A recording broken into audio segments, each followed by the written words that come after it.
26 se va a recuperar la clase que perdimos por el feriado largo. ¿Entiendes? El proceso de seguridad estará a cargo del doctor Prado Salarea. Continuamos con la estructura del diplomado. El tema a tratar el día de hoy, el recurso de apelación. Para ello tenemos a un distinguido profesional. Ya lo hemos tenido en sesiones anteriores. Recibimos con un fuerte aplauso al doctor Frank Almanza Altamirano.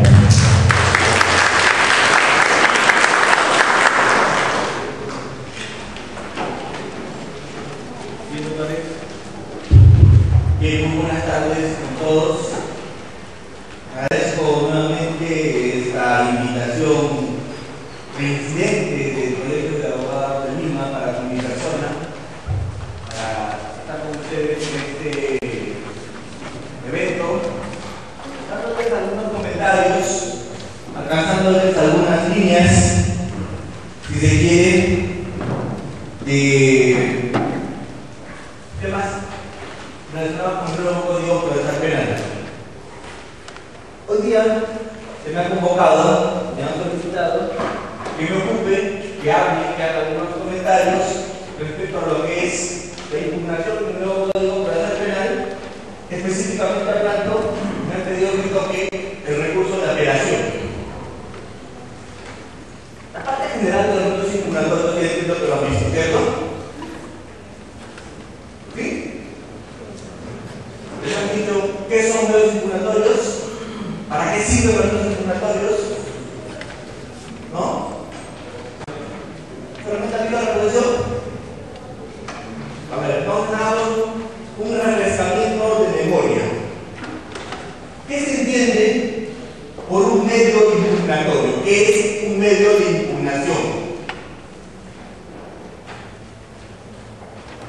Primera gran pregunta que quiero responder hoy día. Para empezar, un medio impugnatorio es un mecanismo procesal. Un medio impugnatorio es una herramienta procesal, un mecanismo procesal creado en el Código Procesal Penal. ¿Para qué? Esa herramienta, ese instrumento llamado medio impugnatorio, ¿para qué sirve? Ya, este es el propósito final, pero ¿para qué sirve en esencia? Exacto, para revisar. Esa es la esencia de la impugnación. La esencia de la impugnación es el reexamen, el volver a mirar, el volver a revisar, el examinar nuevamente lo que ya se vio. ¿Se entiende? La impugnación per se significa lo que ya se examinó, hay que volverlo a examinar. Por eso es que la palabrita que define, la palabrita que subsume todo lo que es impugnación es el reexamen. ¿Qué es el reexamen?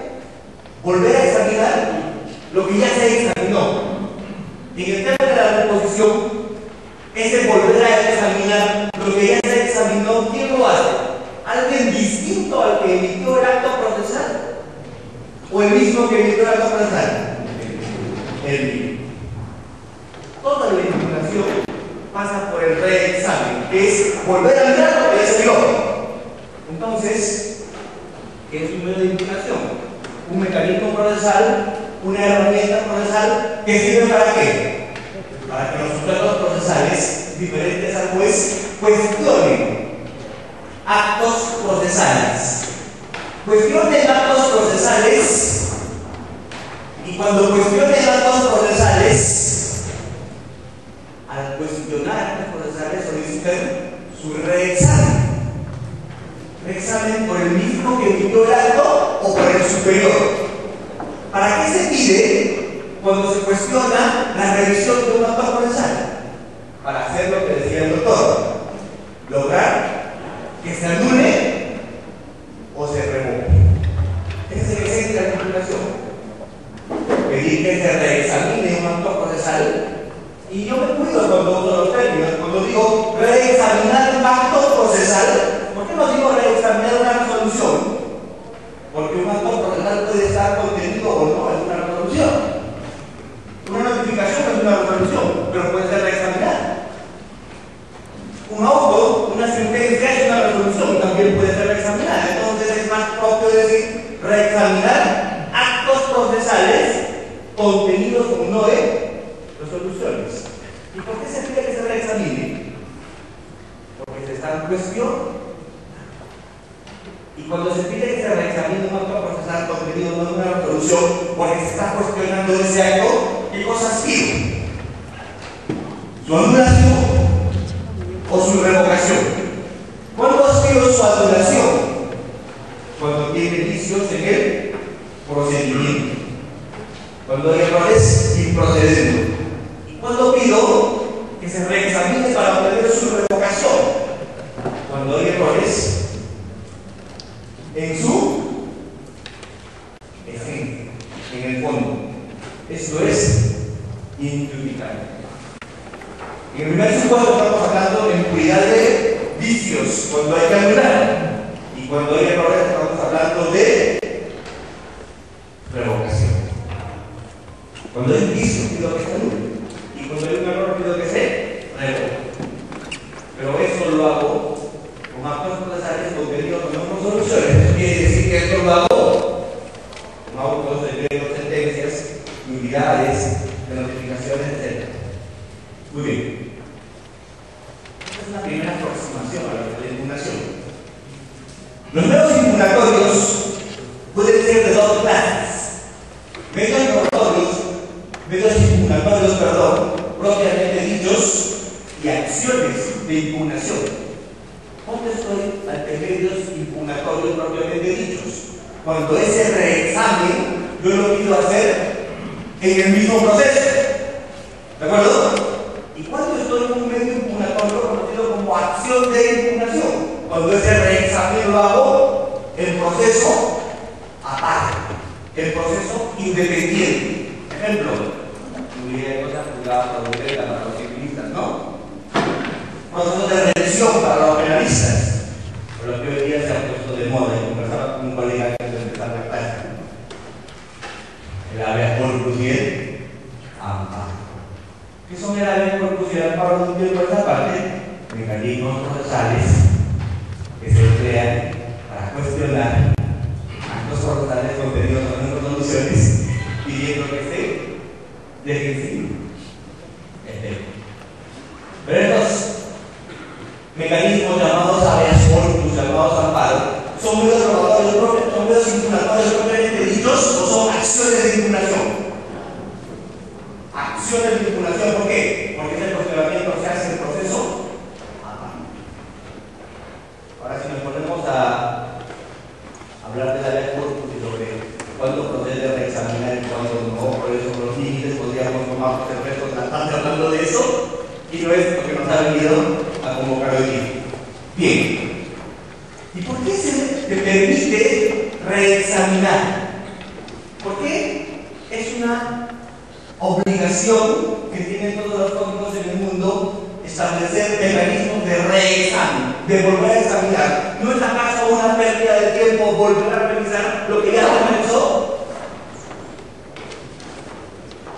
En teoría podría ser, ¿cierto? El medio impugnatorio está perdiendo tiempo porque el medio impugnatorio en sí es reexaminar lo que ya examinó. Y eso implica perder tiempo. Pero lamentablemente hay que hacerlo por una sencilla razón. Los seres humanos somos perfectos, somos falibles. Entonces, ¿cuál es el fundamento de los medios impugnatorios? Uno de los fundamentos de la impugnación es la falibilidad humana. Los seres humanos somos falibles. Nos podemos equivocar. Podemos eventualmente cometer errores. Y si eso pasa, ¿de qué? Someter a un reexamen. Pregunto, ¿los seres humanos solamente podemos cometer errores o también podemos actuar con maldad? Cuando digo actuar con maldad, es actuar colosamente. ¿Puede pasar? Y cuando eso pasa, también es bueno reexaminarlo. ¿Para qué? Para dar la garantía del doble examen, del reexamen. Eso se conoce como la garantía universal de la impugnación. Ustedes habrán visto en la sesión anterior, cuando vieron, creo que el doctor Quiroz vino, cuando vieron reposición, habrán visto que ese mismo procedimiento de reexaminar lo que ya se examinó se hace por el mismo órgano que emitió el acto procesal cuestionado. Y habrán visto que la reposición solamente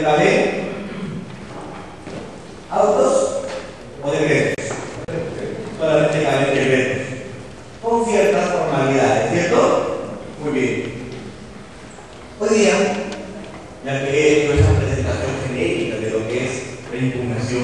Hoy día que he hecho esa presentación, aproximación de lo que es la impugnación, ya aquí puedo entrar en el tema que me ha convocado. ¿Y cuál es el tema que me ha convocado? El tema que me ha convocado es el recurso de apelación. Hoy día vamos a ver el recurso de apelación. Con el nuevo código, una novedad importante es que desaparece, ya no está más, se elimina el recurso de nulidad. ¿Y qué cosa entra en lugar del recurso de nulidad? El recurso de apelación.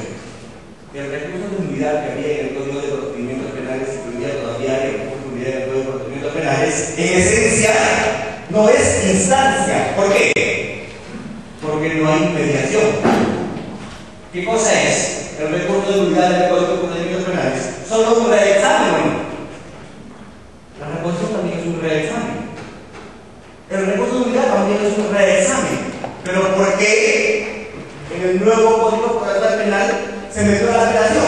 Porque había la necesidad de hacer garantía de doble instancia. ¿Qué quiere decir? Doble juzgamiento. Dos veces juzgamiento.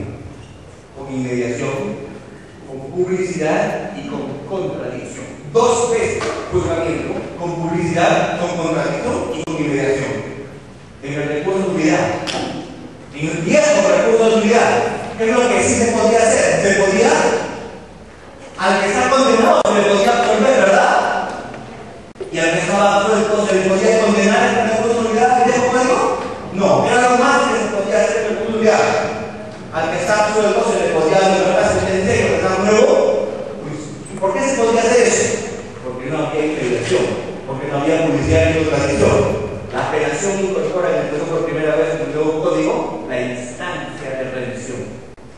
Con lo cual, el que sube condenado puede bajar absuelto y el que sube absuelto puede bajar condenado. ¿Y por qué puede bajar condenado el que subió absuelto? Puede bajar condenado el que subió absuelto porque hay instancia, hay publicidad, hay oralidad, hay inmediación, hay contradicción. Y cuando hay instancia, te dan todas las garantías para que una persona le pueda condenar. ¿Cuál sí es un problema hoy día? La condena del absuelto, ¿cuándo se vuelve un problema? El código lo hizo todo bien bonito. El código dijo: al que ha sido absuelto, arriba lo pueden condenar porque dan todas las garantías para que lo condenen. Perfecto. Al que ha sido absuelto lo pueden condenar porque dan todas las garantías para que lo condenen. Perfecto. Pero hay un gran problema. Y contra esa condena no cabe la apelación. Y como contra esa condena no cabe la apelación, ¿qué se está violando? La doble. Recién no condenado a su superior. ¿A qué tiene derecho? ¿A que se le reexamine su condena o no? ¿Y la casación es instancia? No. La casación solamente es para fines no motivados y que lógicos, unificadores de la jurisprudencia, pero no es instancia. Por lo tanto, la casación no satisface la doble instancia. Y eso ha generado que la Corte Interamericana ya diga que se tiene que crear un recurso contra las condenas en segunda, que tiene que urgente hacerse una reforma legislativa para garantizar que el que ha sido condenado en segunda instancia tenga derecho a qué? A una instancia de revisión de esa condena. ¿Entiendes esto? ¿Sí? Bien. Doctor. No, es que la reforma en Perú siempre va a haber. La previsión de la reforma en Perú siempre va a haber. ¿Por qué? Porque es un principio federal de derecho. ¿En qué sentido? Solo te pueden condenar en segunda si es que el fiscal apeló. Pero si solamente apeló el procesado y el fiscal se quedó conforme, ¿te podrán condenar?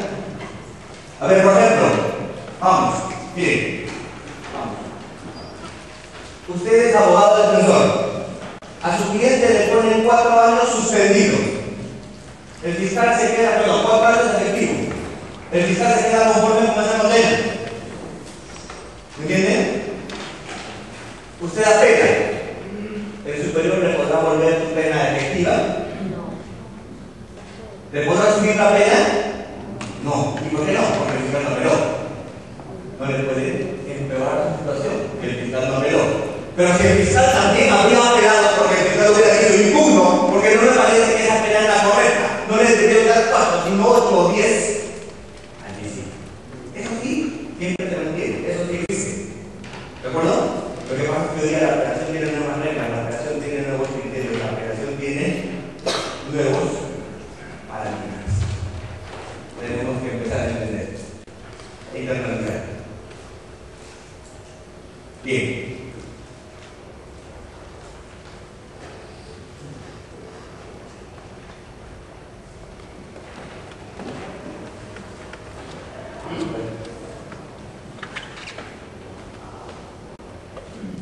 ¿Cuáles son las características de la apelación en un nuevo código procesal penal? Hagamos un recuento violento en el tiempo que tenemos. Primera característica. ¿Tiene efecto devolutivo? Sí. En realidad todos los recursos tienen efecto devolutivo. ¿De acuerdo? ¿Tiene efecto devolutivo? La apelación. ¿Tiene efecto devolutivo? La casación. ¿Qué cosa no tiene efecto devolutivo? La reposición. ¿Qué quiere decir efecto devolutivo? Que el que emitió el acto procesal está siendo cuestionado, pierde jurisdicción. ¿Dónde no se pierde? En la reposición. ¿Por qué no se pierde? Porque el mismo que emitió la examina. Entonces, primera característica del recurso de apelación, tiene efecto devolutivo. Si se apela a la resolución del juez de paz, ¿quién revisa? El juez penal unipersonal. Si se apela a la decisión del juez penal unipersonal, ¿quién reexamina? La sala. ¿Cuántos votos conformes se necesita para que haya resolución? 2 votos conformes.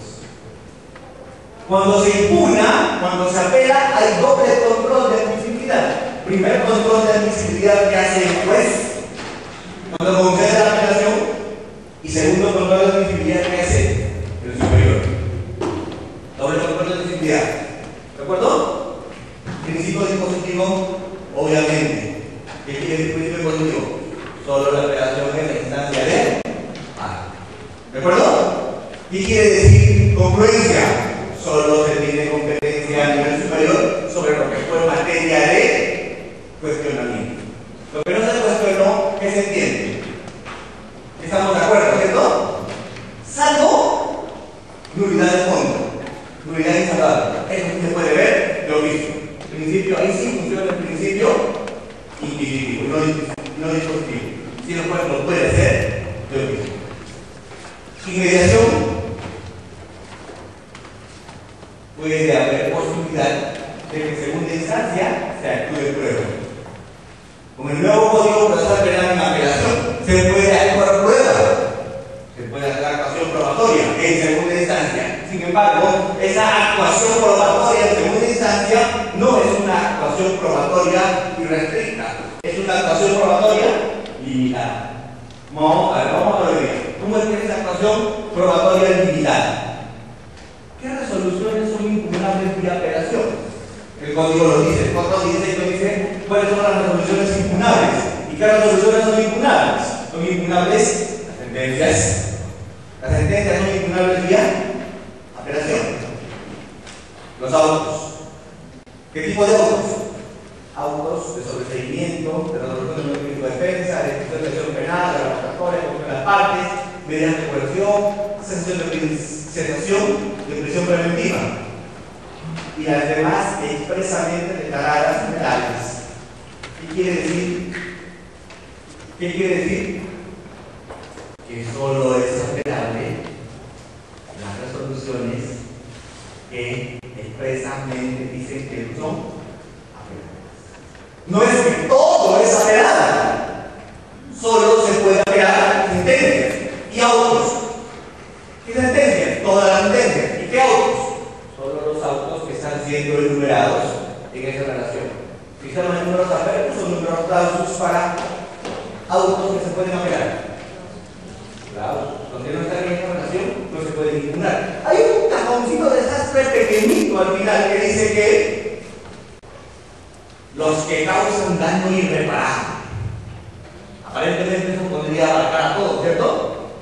Por eso hay una resolución que se emitió en conjunto con el Acuerdo Plenario 5 de 2008 que dice que se entiende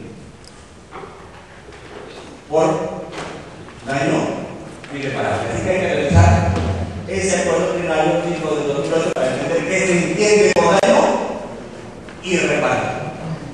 Y solo en esos supuestos del Acuerdo Plenario estaremos ante un daño irreparable. Ergo, no estoy en los supuestos del Acuerdo Plenario que dice daño irreparable, y estoy en la lista que establece el Código de Autos Apelables. Conclusión, no se puede apelar. Doctor, eso atenta contra el principio de la instancia. Si gusta creer eso, pero el nuevo código tiene claro, solo se puede apelar lo que está expresamente permitido en esa ley. Nosotros tenemos una apelación mucho más extensiva. Ustedes saben que los gringos tienen un sistema de apelación mucho más distinto que el nuestro, ¿cierto? Los gringos permiten apelar solo al procesado. Cuando hay una condena, el procesado puede apelar. Cuando hay una absolución, el fiscal se va a llorar. Porque el fiscal tiene una sola bala. El fiscal no tiene derecho de apelación contra una sentencia absolutoria. ¿Por qué? Porque los gringos entienden que ya fue sometido una vez el procesado al juicio y lo prohibieron. Y si lo someten a una apelación nuevamente al juicio, están yéndose contra el derecho libre. Están atentando contra la cosa. Es lo que tienen que hacer. En nuestro modelo, felizmente, yo que soy fiscal, me felicito de que tengamos doble instancia. Esa doble instancia no afecta en Perú el derecho libre, porque el código lo permite. ¿De acuerdo? Son nuestras reglas. Muy bien. ¿Cuál es el plazo para apelar? Es importante que sepamos el plazo, ¿cierto? El plazo para apelar es 5 días para apelar sentencias y 3 días para apelar autos. ¿De acuerdo? ¿Qué les he dicho? Al controlar la admisibilidad y la procedencia de la apelación, hay que hacer dos controles. Hay que hacer control de forma y hay que hacer control de fondo. Para que me admitan mi apelación, tengo que decir qué vicio, qué error. ¿De acuerdo? ¿Eso quiere decir? Tengo que fundamentar qué cosa. Lo que está mal en la resolución. ¿Cuál es el vicio? ¿Cuál es el error? Tengo que hacer con las formalidades. ¿Qué quiere decir? Con firma de abogado, por escrito, ¿cierto? Y tengo que apelar dentro del plazo. Y de fondo, tengo que decir el error de hecho y el error de derecho, el agravio, qué me perjudica y qué pretendo cuando el superior resuelva. Si no se dice esos dos requisitos, no tengo cumplidos los requisitos de admisibilidad y de procedencia. Por lo tanto, mi apelación puede terminar siendo inadmisible o mi apelación puede terminar siendo improcedente. ¿Qué quiere decir? Si me cierran la puerta por admisibilidad porque no cumplí la forma, o me cierran la puerta por improcedencia porque no cumplí el fondo, pregunto, ¿mi apelación será inadmisible o procedente? Nunca podrá ser. Revisarlo. Quise apelar, nunca me podrán decir confirmo o revoco. ¿Por qué? ¿Por qué me quedé afuera? Por no cumplir requisitos de admisibilidad y de procedencia. Así que hay que tener mucho cuidado. Después de un secreto, estuve hurgando en la Corte Suprema para ver cómo se ha estado dando la cosa en el año pasado. Ustedes saben que el año pasado casi 400 recursos de apelación, recursos de casación se han presentado a la Corte Suprema. ¿Saben cuántos se han concedido? 13. 13 han pasado el filtro de admisibilidad y el filtro de procedencia. Y los casi 380 restantes ni siquiera han merecido pronunciamiento de fondo en la Suprema. Se han quedado en el camino. Y si analizo casos así en Suprema y Casación, ¿cómo serán los casos de improcedencia de la apelación? Pero si no lo puedo contar, ¿por qué? Porque a nivel nacional es muy diverso. Pero sospecho que es parecido. ¿Por qué? Porque no nos acostumbramos a fundamental admisibilidad y procedencia. Muy bien. Por ese trámite que establece el 420, el cual analiza, después verifica si es admisible, que le va a pagar la revisión. El superior, cuando recibe la apelación, que hace corre tratado por 5 días. Luego de los 5 días, el superior vuelve a revisar. Si el superior decreta que es inadmisible, rechaza. Se puede pedir impugnación. Se puede pedir reposición.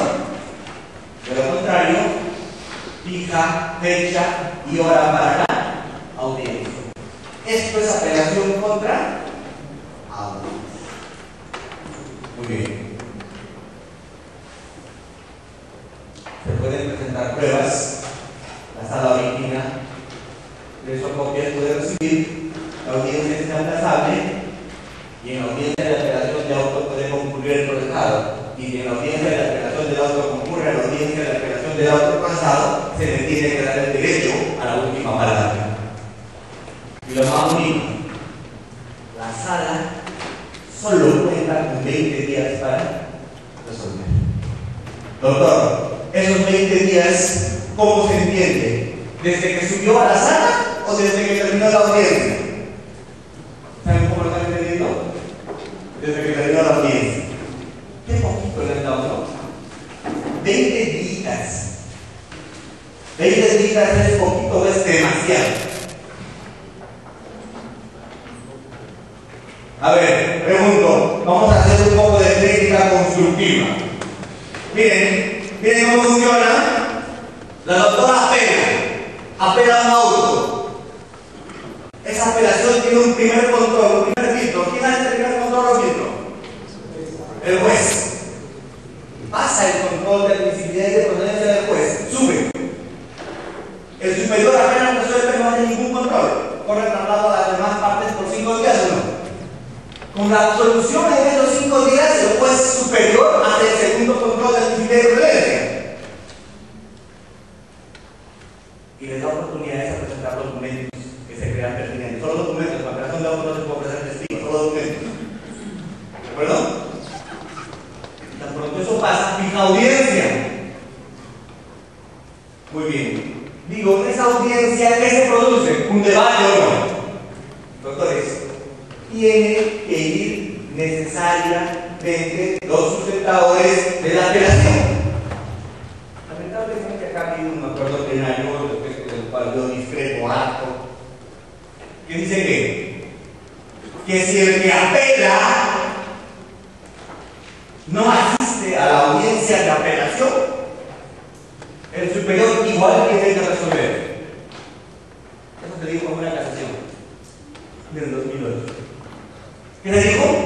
Que si el que apela no concurre a la audiencia de apelación de su apelación, igual el superior escucha a quién, a la otra parte del conclusión y resuelve.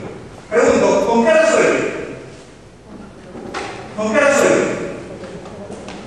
Con lo que el que ha apelado ha sustentado oralmente en la audiencia el principio de la realidad del nuevo código, o resuelve con el escrito de apelación. ¿Con qué resuelve? Con el escrito de apelación. ¿Y le parece correcto eso?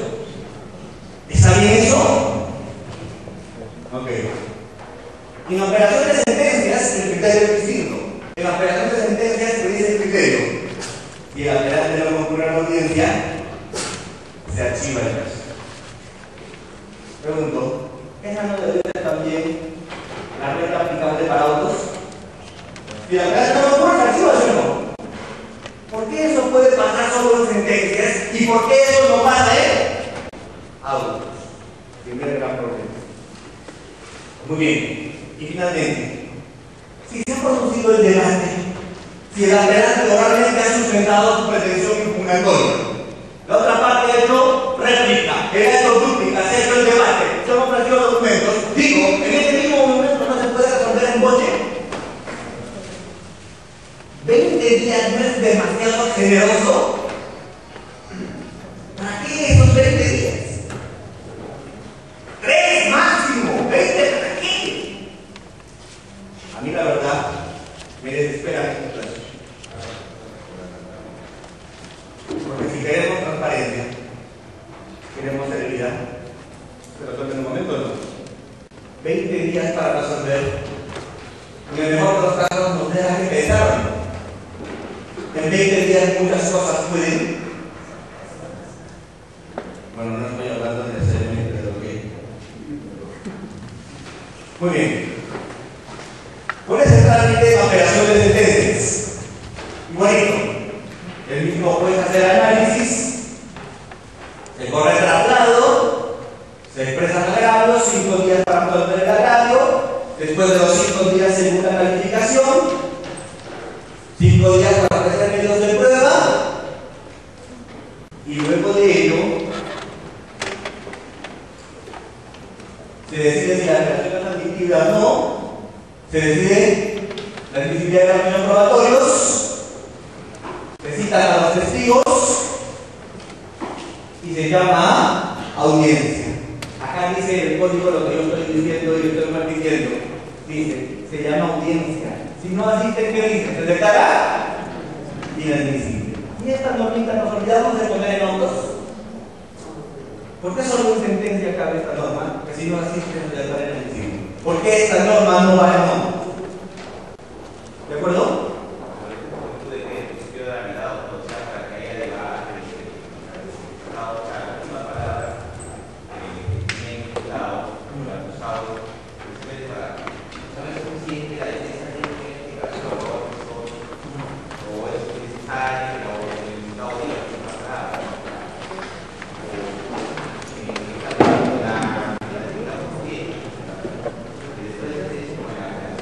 Sí, entiendo que esa es la justificación, entiendo que por eso pasa, ¿de acuerdo?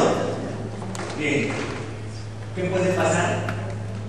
Se lleva a cabo la audiencia, se da lectura a los oficios, se da lectura a la inferencia, se da lectura y se da 10 días para resolver. Bien, eso de trámite no me genera mayor problema porque está en el código, lee el código y establece cuál es el paso, cuáles son los traslados, 5 días para esto, 20 días para resolver. Lo acabo de mencionar y créanme, no me genera mayor problema en la explicación. ¿Qué sí me genera problemas? Las pruebas de recurso de apelación. Eso sí me genera problemas porque eso sí es absolutamente controlable. Eso sí me genera problemas.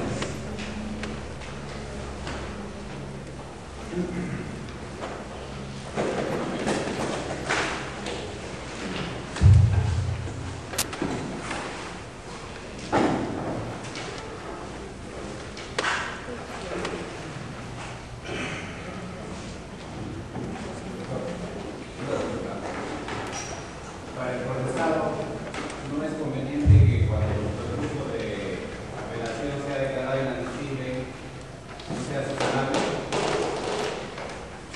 ¿Cómo así? El recurso se declara inadmisible de apelación. De acuerdo. Ya, pero de acuerdo al código que ya lo rechazan en plan. Ya. Pero no sería mejor que sea subsanable, no se de forma. Por ejemplo, ¿cuál? ¿Es lo que pudiste convenir con firma de abogado? ¿Cierto? Sí, claro.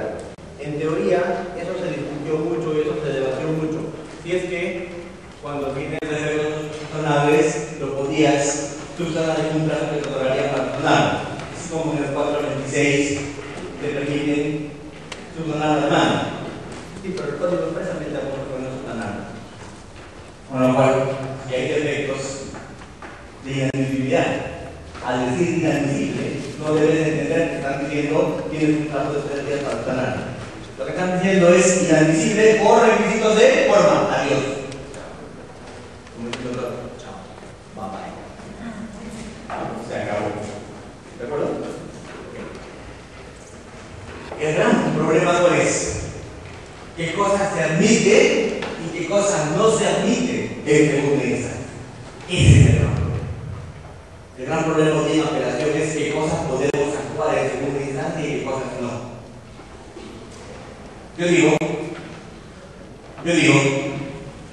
Yo pregunto, y yo mismo me respondo. Si estamos anunciando con bombos y platillos, si estamos diciendo en calles y plazas que el nuevo código procesal penal contiene un recurso de apelación por primera vez contra sentencias, y estamos diciendo que hay un implicador de instancia, y estamos diciendo que al que ha sido absuelto se le puede condenar y al que ha sido condenado se le puede absolver, y estamos diciendo que tenemos instancia en el Perú. ¿De acuerdo? Sin embargo, ¿qué hemos hecho? Hemos reducido a su mínima expresión las pruebas que podemos actuar en segunda instancia. Por ejemplo, todos los testigos y los peritos que concurrieron a declarar en el juicio en primera instancia no pueden volver a ir. ¿Me entienden? ¿Me entienden? Doctor, ¿qué pasa si yo digo que no se ha valorado adecuadamente su declaración? El código dice, llevas tu audio y la escuchar. Llevas tu audio y la escuchar, ¿qué cosa? Al juez superior. ¿Qué la escuchar? Lo que dijo. Pregunto, ¿eso alcanza? Si yo escucho un audio de lo que el testigo dijo, ¿alcanza para averiguar? ¿Saben por qué yo creo que no? Porque cuando yo averiguo, cuando yo reviso, cuando yo reexamino una versión de un testigo, me gustaría ver al testigo. Cómo pone sus manos, si mira a tu abogado, si está nervioso, si responde con prontitud. Bueno, esos son aspectos que me van a ser de utilidad para qué? Para apostar por su credibilidad. Pero no solamente puede hacer escuchar a superior el audio,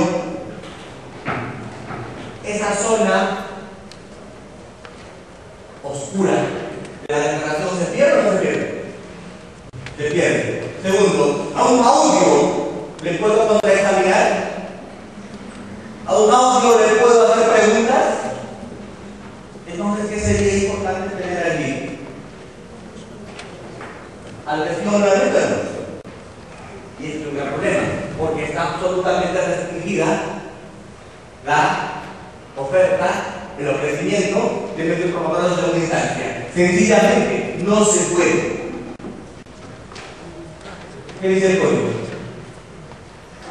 El código dice, artículo 422.1, dice, cada impugnante tendrá que precisar los medios probatorios que aporte y tendrá que decir qué cosa le va a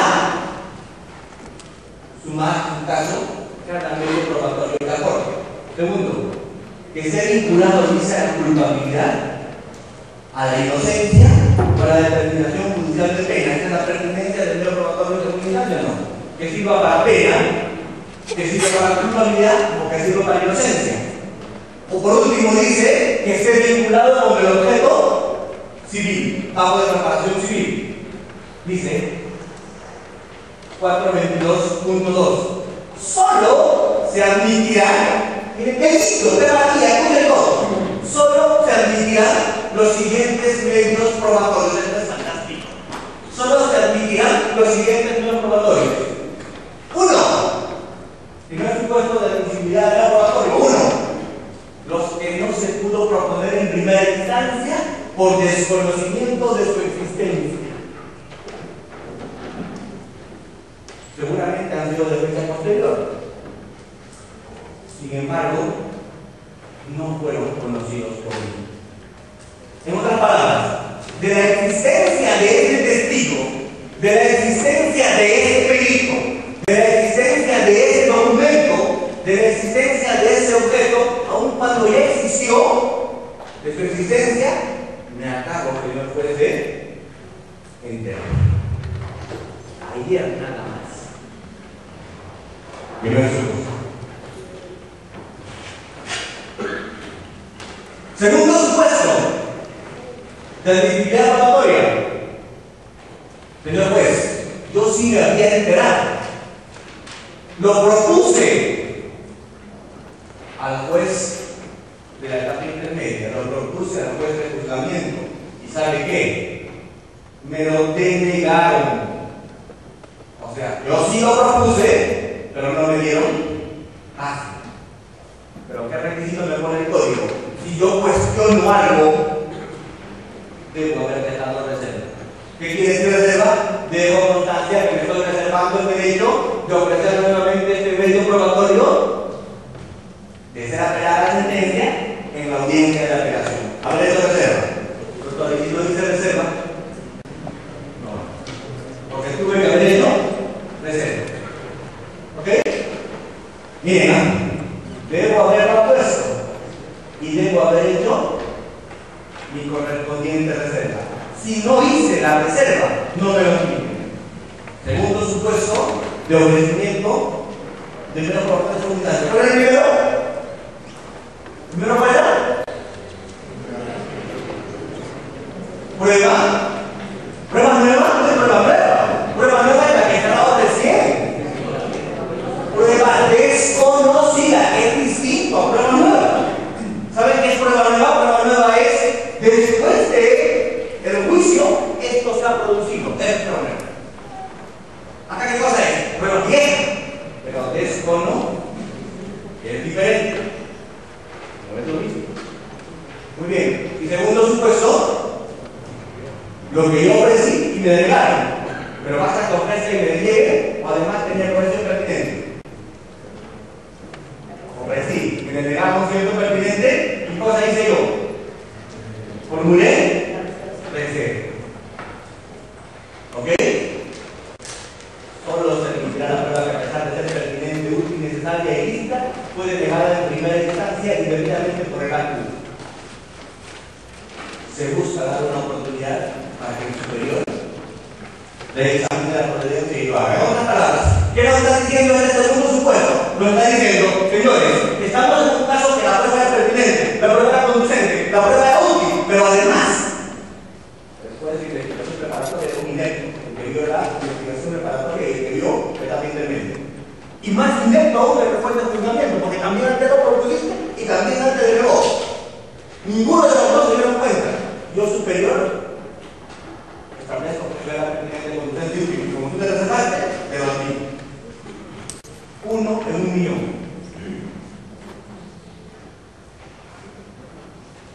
Tercer supuesto. Esto sí me parece un poquito más coherente. ¿Cuál es el tercer supuesto? Los que sí fueron admitidos, pero no fueron actuados por causas no imputables a la pena. O al proponente. Por ejemplo, caso fortuito, fuerza mayor. A mi testigo pues, me dio tipo idea el día del juicio. Como dio tipo idea el día del juicio, no pudo ir. Yo lo había ofrecido al señor juez. Es más, estaba admitido, pero el día del juicio no fue. ¿Por qué? Paro de transportes. Paro de niños. Terremoto. Comió en el chino de la esquina y le dio el Vicente. No fue en el comedor del plano. Listo. ¿Cuáles son los pasos? Los pasos son doble verificación judicial. ¿De acuerdo? Segundo, insuficiencia y exclusión de repetición de pruebas. ¿Qué quiere decir?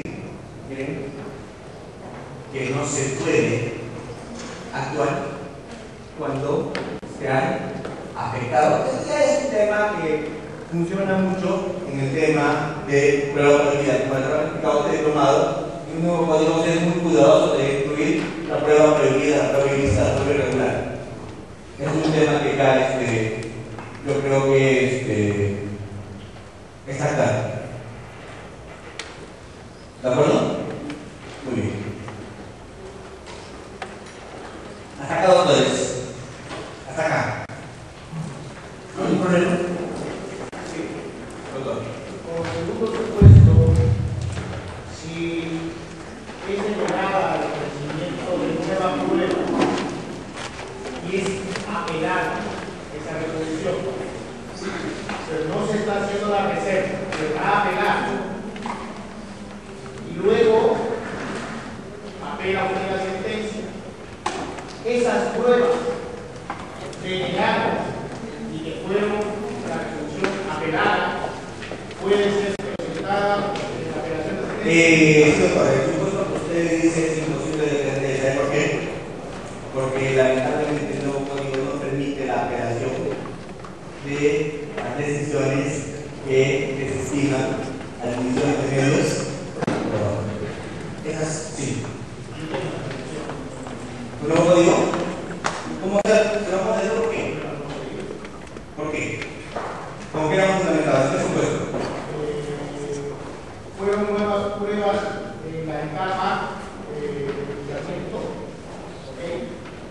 que yo recién había intervenido en este proceso y recién tuve conocimiento de nuevos hechos y se los informé al juez. Pero como estábamos ya en la etapa de la organización, no me los admitió. Y yo apelé por una apelación y me lo concedí.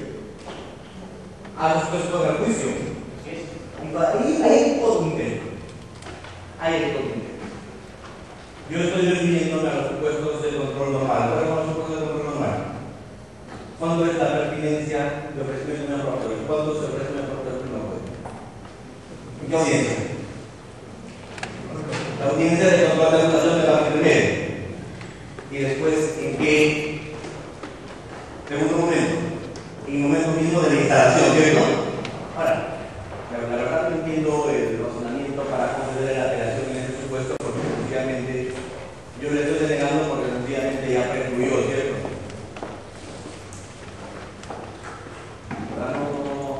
No consigo por qué, aunque hay todo un tema aquí. Por ejemplo, yo podría decir, señor juez, mire, sabe que yo he tomado conocimiento recién de esto y esto es fundamental. Y puede que sea fundamental o no. Y ahí a mí se me genera un gran problema, un gran tema. Ahí hay un gran tema. ¿Y cuál sería el gran tema? Perfecto. Usted, señor, tenía la etapa intermedia para ofrecer un primer probatorio, ¿cierto? 2. Usted tenía como segunda oportunidad hecho nuevo e indebidamente denegado el día del inicio del juicio, ¿cierto? Pero no establece el código en ningún artículo la posibilidad de, cuando ya estamos en valorización, ofrecer la prueba, porque eso aparentemente podría ser entendido como un conejo extraído debajo del sombrero, como algo que yo de repente me lo habría guardado maliciosamente. Podría ser entendido así, que no digo que en su caso, yo digo podría ser entendido así. Entonces, ¿qué hay en el código? Para buscar maniobras de ese tipo, ha dicho, mejor no abro la puerta, porque por poner excepciones, esas excepciones se pueden volver reglas. ¿De acuerdo? Bien. Pero se da el supuesto. Es algo absolutamente concluyente. Es algo absolutamente preciso. ¿De acuerdo? ¿Qué hace ese juez? Y eso le va a solucionar el descubrimiento de la verdad real. Y él tiene ese concepto.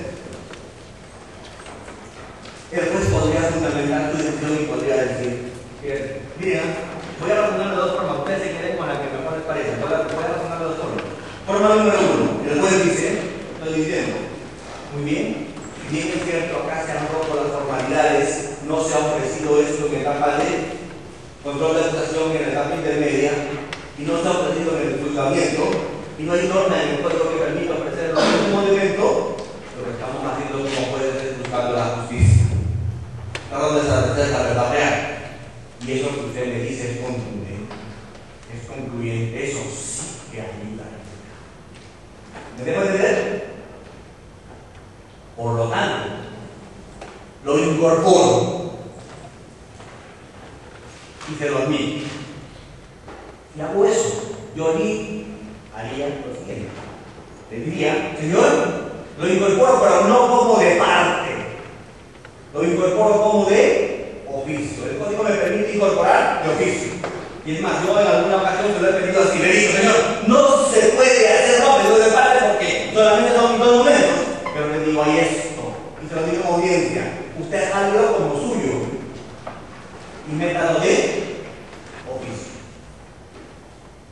Si el juez quiere la verdad real, si el juez quiere la justicia, y el juez quiere esclarecer los hechos, lo puede meter de oficio. Primer supuesto. Segundo supuesto. El juez piensa distinto. El juez dice, acá hay preclusión, acá hay reglas, acá hay debate contradictorio. Si se afecta esa preclusión, se afectan esas reglas y se afecta ese debate contradictorio, yo estoy yéndome contra la esencia del código. Y por hacer una excepción a la regla, malogro todo el sistema. Porque si en este caso lo hago, tendría que hacerlo en todo. Por lo tanto, yo como juez digo, no señor, improcedente, lo siento, qué pena. El abogado levanta la mano y me dice, pues, perfecto, hacerlo todo su rollo, pero métalo de oficio. Y le digo, no lo puedo meter de oficio, porque solamente se puede meter de oficio en caso de pruebas sobre prueba y pruebas de reputación. ¿Qué es prueba sobre prueba? Señor testigo, ¿reconoce su declaración? No es mi declaración. Prueba sobre prueba. Peritaje para verificar esa firma. No estamos investigando, ¿qué estamos haciendo? Verificando. Prueba sobre prueba. Prueba de reputación. Esto es tan cierto que también estuvo Perico de los Palotes conmigo. Y Perico de los Palotes escuchó lo mismo que yo. La otra parte contra examen, pero también estuvo Juan Pérez. Y Juan Pérez dice otra cosa. Que venga Juan Pérez. ¿A qué viene Juan Pérez? ¿A confirmar o a refutar? A refutar la declaración. Eso es prueba de reputación. Y el que piensa así dice, solo puede entrar pruebas de oficio en supuestos de prueba de reputación y prueba sobre prueba. Y en este caso, como no estamos ni en prueba de reputación ni en prueba sobre prueba, es improcedente que haya prueba de oficio. Segunda posición del juez. Las dos son válidas. ¿De acuerdo? En una, ¿qué se sacrifica? La seguridad jurídica. El modelo. Me tumbo la dialéctica del código. En la de acá.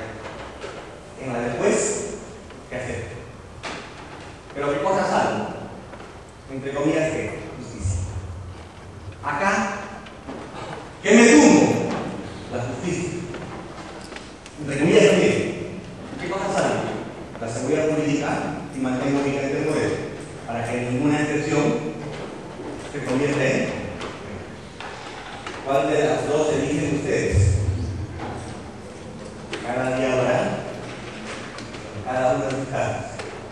Lo bonito de ser abogado es que puede tener una posición en el caso A y la otra posición en el caso B. Pregunto, ¿por qué eres abogado o no? Si hoy día fueras abogado del procesado, alegas eso si es tu prueba. Y si mañana fueras el abogado de la otra parte, vas a alegar otro, ¿por qué conviene? Total, eres abogado, te puede salir un cambiar de posición en caso tras caso. ¿Quién no se puede permitir ese lujo? ¿Quién tiene que tomar decisiones? El juez. Porque si el juez empieza a resolver en este sentido, tiene que continuar resolviendo en este sentido. Particularmente yo, cuando esos problemas tengo en mi actividad con un nuevo código procesal penal, soy absolutamente cuidadoso con el primer caso. ¿Sabe por qué? Porque cada vez acá el derrotero a seguir no es un tema muy pacífico. ¿De acuerdo?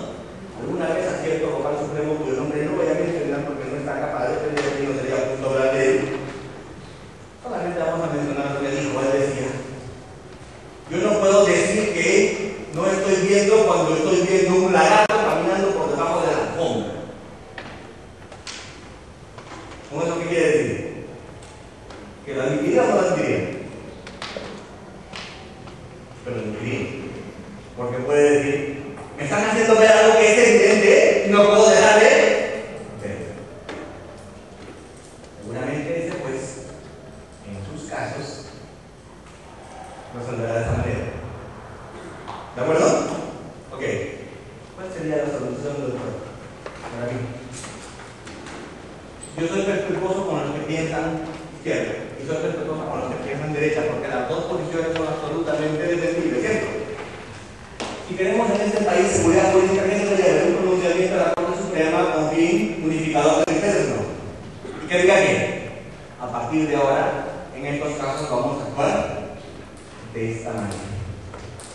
Los que no estamos de acuerdo nos alinearemos, los que estamos de acuerdo seremos felices. Pero ¿qué hacemos? ¿Qué generamos? Predictibilidad, que es lo más importante que. Entonces, estos temas siempre se van a dar. Hoy día con un colega conversaba bastantes cosas muy simpáticas antes del curso y nos tomábamos como 5 minutos conversando, ¿cierto?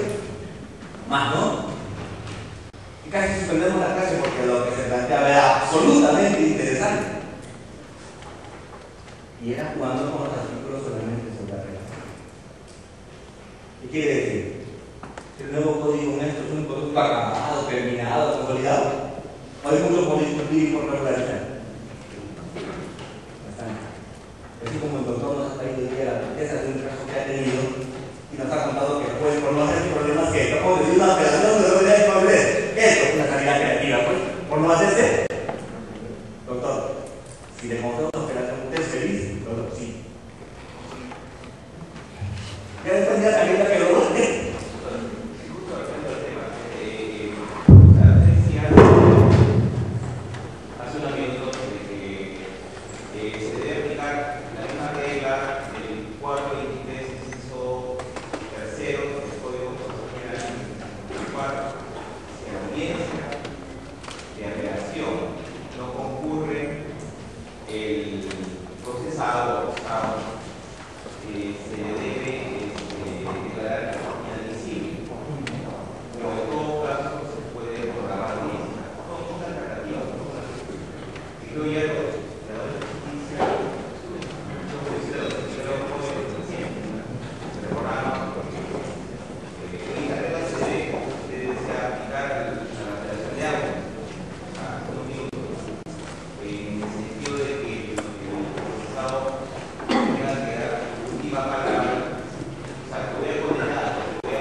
Así que a la siguiente vez me pasó exactamente lo mismo. Y tuve una pelea, pero así furibunda. Réplica, dúplica, ¿saben con quién? Con el escrito de apelación.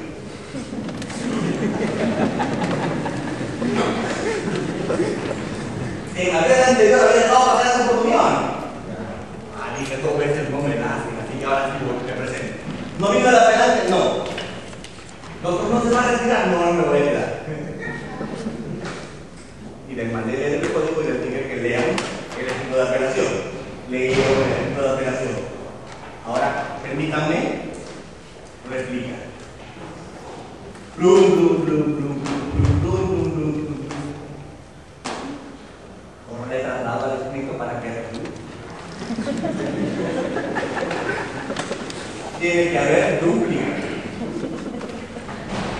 No hizo esto el escrito, como entenderán. ¿Y saben qué pasó? Confirmaron la noticia. ¿Por qué? Porque fui a defender mi posición, ¿no? Entonces, ¿qué tenemos que hacer nosotros a partir de ahora mientras la norma esté vigente? Así no seamos el apelante y vayamos a la audiencia y el apelante no ha concluido que nos quedamos a fundamentarnos. ¿Y con quién discutimos? Con el escrito de apelación que va a ser ley. Por lo menos vamos a dejar nuestra posición. La escritura. ¿Por qué? Porque leen el escrito de apelación y porque resuelven como los agravios que tú has expresado y porque lo que has expresado por escrito.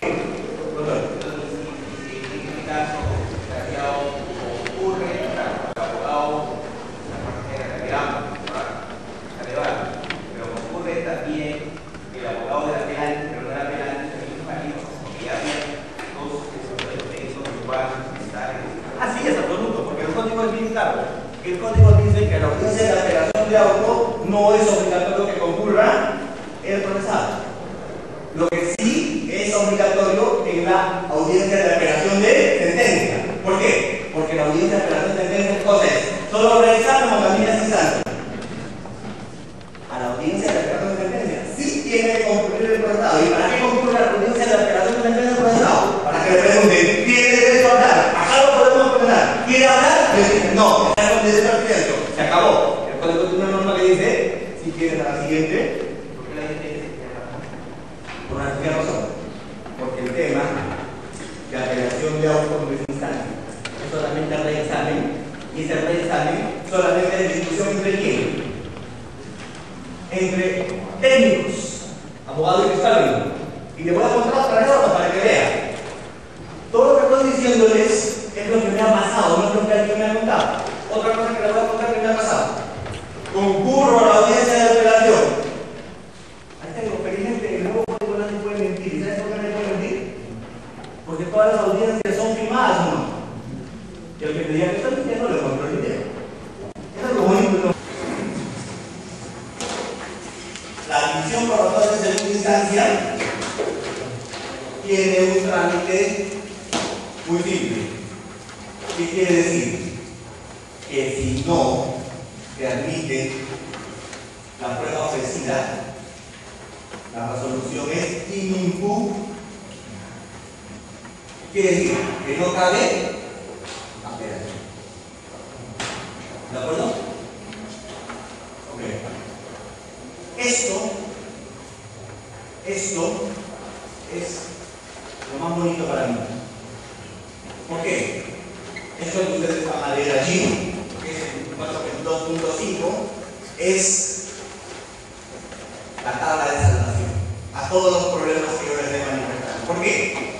Porque siempre cabe una posibilidad de que el superior, de que la sala, cuando tú lo convences, cuando tú fundamentas, cuando tú le dices, señor juez, si bien es cierto, miren cómo yo lo hago, señor juez, si bien es cierto, el código no permite que concurran delitos, si bien es cierto, el código no permite que concurran testigos que ya no se probarán, sino la división de pruebas se limita es usted, señor, de oficio puede convocarnos.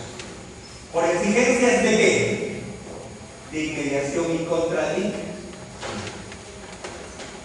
¿Qué cosa es el argumento más perfecto para lograr que un testigo vuelva a ir, un perito vuelva a ir? Decirle a la sala, decirle a los señores, yo les pongo el audio, no lo van a saber apreciar, porque en el audio no van a ver esto, no van a ver alemanes, y ni siquiera le vamos a poder hacer preguntas aclaratorias, y ni siquiera yo voy a poder hacer contradicción. Si yo quiero con usted inmediación y contradicción, porque yo estoy diciendo que está mal valorado el medio probatorio, señor juez, háblelo de el control permite. Pero eso es potestad de quién? De la sala. Mi esfuerzo tiene que estar orientado aquí a convencer a la sala de tratar de oír o no. ¿Y cuál es el mejor argumento para que la sala locale de oír? Decirle que si le hago escuchar el audio, no vas a tener la misma inmediación y te vas a poder la misma contradicción hacer que teniendo acá presente a la fuente de hecho. Si haces bien tu pedido, no es sentido, la sala lo puede jalar, ¿cierto? Y si la sala lo jala, bien. Si la sala no jala, no. ¿Te entendió? A esto tenemos que hablar. ¿De acuerdo? Esta es la solución, la tabla de salvación. Pero ¿quién tiene la última palabra allí? Eso es la manera del absuelto, pero la hemos planificado, la hemos comunicado, pero la hemos cumplido. ¿De acuerdo? Doctores, tengo 5 minutos para absorber cualquier situación de estar en mis posibilidades. Sí, claro, por supuesto. Tengo 5 minutos, les ruego que me disculpen, pero lamentablemente el peor enemigo que tengo siempre, que lo he tenido siempre y que lo voy a tener siempre es el tiempo. Doctor.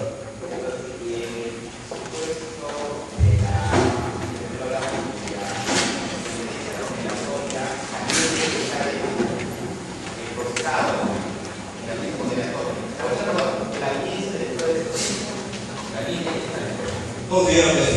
En mi opinión particular, a un cambio del código de la autoridad aumentarse después de decir que no quiere declarar, yo creo que cuando se va a leer si lo que le va a hacer es una condena, tendría que estar quieto. Y le van a absolver lo que ya problema. Si van a confirmar una persona de problema, pero si van a condenar, yo creo que tendría que estar. Es mi opinión particular. ¿De acuerdo? Y eso es. Muchísimas gracias. Por favor, el Colegio de Abogados de Lima hace su reconocimiento al doctor Fran Aranza Terminano por su participación como expositor en este diploma. Un fuerte aplauso para él.